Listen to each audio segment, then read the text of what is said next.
Entrepreneurship is all about insights and lessons learned. And today I want to share with you a couple of lessons learned of my lessons learned with this product, the Playground for Entrepreneurs, which is a coaching tool and a board game for entrepreneurship coaches and teachers to use in their sessions and in their classes. So this is an idea that's been on my mind for about 6 years now, I think. At first, it wasn't a game at all. It was a canvas-like thing, and people would just stick sticky notes on top of it. But then I really wanted to make it more engaging, more interactive, more playful, more fun to play with it and get to better ideas and share their knowledge. And that's when the gamification part came up. Now, from the start, it's been very important to me to make it Inge independent.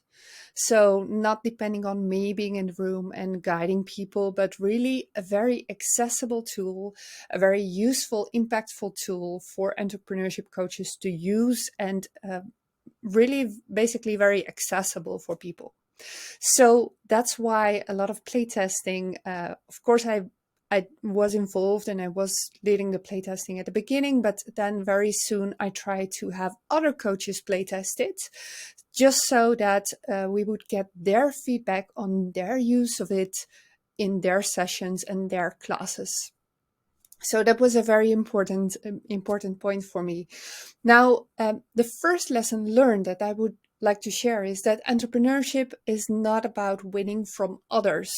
That's something I really learned from this game and from playtesting and observing the playtesting as well, because it's very much more about winning for yourself, about winning, getting the right insights, becoming the best you, really, without necessarily winning from others. So at the beginning, I thought that was a very important motivation for people to be competitive, to be better than others, to win the game. So there was points and there was time and there was one winner. And then maybe we thought that there shouldn't be one winner. So we have 4 areas. We would have a winner for each area. We tried those game dynamics. In reality, nobody ever paid attention to winning the game. Ever. So basically, after a lot of playtesting, we just got it out, deleted the whole competitive thing because it's not working in this context. Entrepreneurship is about getting the right insights. It's about collaborating a lot more than about competition. So people would start helping each other with the right feedback, with contacts, with providing each other services, or at least offering to do that. So that was what it was all about. So the second lesson learned, and this is particularly important if you're developing a game, you need to make a decision. You need to create a balance between education and game dynamics. If you're making an educational game, that is. And it's very important for you to define where your focus is going to be. For me, that was the insights that would spring from playing the game. The context, the community building around it, that was very important for me to develop. So you can either make a decision to have it become more realistic, to have people bring in their own ideas, their own projects, or make it more game-like and kind of invent a story, a narrative that comes in with that story and then kind of guide people through it.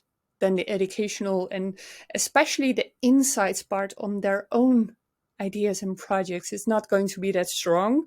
You might get some like educational messages or that's just come from the dynamic of the game, but it's not going to be the same. So you need to find a balance between what do I want them to take away and what do I want to generate as a play dynamic as such. And that balance is very important. It's not necessarily wrong to make one decision or the other. It's just about what do you aim to achieve with this game. For us, timekeeping has been absolute key. So we have 48 reflective questions in this game.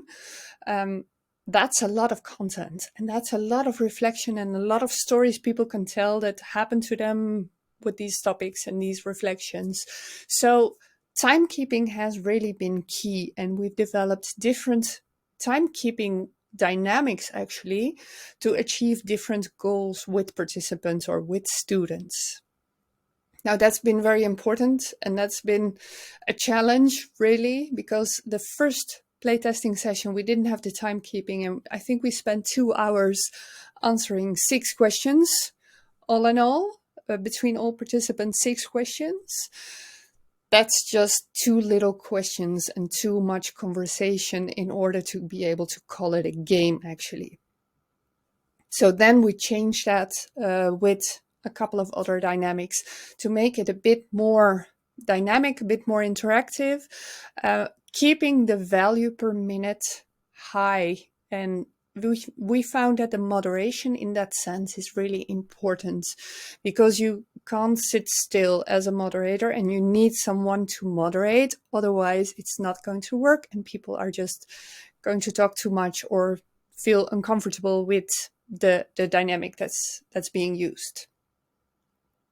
There's always surprises in playtesting, and one of the biggest surprises that I found personally is that it really works to diminish defensiveness and to create that safe space where people can just talk their mind, talk about their fears, talk about their challenges really, and that is really important for team communication. And one of the things that's really surprised me in that sense was how much it helped to take away the defensiveness on ideas. Sometimes people, even between team members, they would feel attacked if somebody came in with a new idea.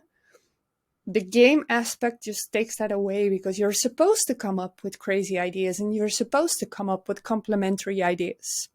So there's no need to be defensive about it. And then you can create a really open conversation on that specific topic and on improving your idea actually, and improving your project and how you're going to make it manifest in the real world. So I want to end with a quote of Buckminster Fuller. You can't fight the system, but you can make it obsolete by creating something better. So that is what I'm trying to do with this game, with this coaching tool, to create a better way of coaching. It doesn't mean that coaching was necessarily bad. That really depends on the individual, I think. But you can make it more fun. You can make it lighter without taking away the seriousness that's behind it. You can make it feel lighter. And if you make it feel lighter, you can play with different ideas, different experiments. And that is really going to help create that new paradigm and have that conversation that you need to have and advance and progress the project of the entrepreneurs and help them to do that. So that's what I wanted to share with you for today. I hope it's useful, particularly if you're developing a product and particularly if you're developing a gamified or a game-like product. If you want more content on innovation and entrepreneurship, please subscribe to this channel, and we'll see each other soon in the next video.